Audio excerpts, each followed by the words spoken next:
반갑습니다. 김영민입니다. 여러분, 교과서에 검정교과서가 있고 국정교과서가 있잖아요. 근데 한국 좌파들은 국정교과서 엄청 싫어합니다. 다양성을 위하는 척하면서 민주적인 척하면서 검정교과서 세상을 만들죠. 그런데 문제는 자기 취향에 안 맞는 교과서를 채택을 하잖아요. 전화 걸고 메일 보내고 시위하고 항의하고 욕하고 죽을 때까지 괴롭혀서 그 교과서 못 쓰게 합니다. 이딴 교육계에 다양성이 어딨고 자유가 어딨습니까? 그런 걸 주로 시민단체라는 사람들이 하잖아요. 그런데 그 시민단체를 하던 사람들이 정권을 잡으면 시장, 대통령 이런 사람들이요 직접 역사관 주입에 앞장섭니다. 초등학교 5, 6학년 사회교과서가 내년부터 검정교과서로 바뀌어서 적용이 되는데요.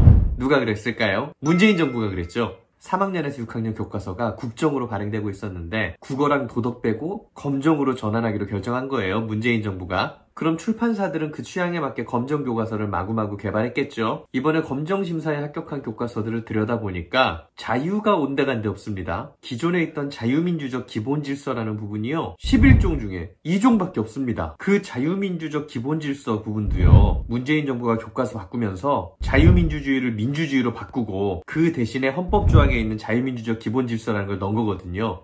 근데 그것도 대부분 빠져버린 거예요. 그리고 원래는 우리가 1948년 12월에 국제연합이 대한민국 정부를 한반도 유일의 합법정부로 승인했다고 배웠습니다. 근데 그것도 이제 안 가르칩니다. 그 당연한 내용이 교과서 11종 가운데 교학사랑 천재교과서에만 있고 나머지엔 없어요. 왜 다 빠졌을까요? 문재인 정부가 2018년에 국정교과서 개정하면서 한반도 유일의 합법정부 이걸 통째로 뺐거든요.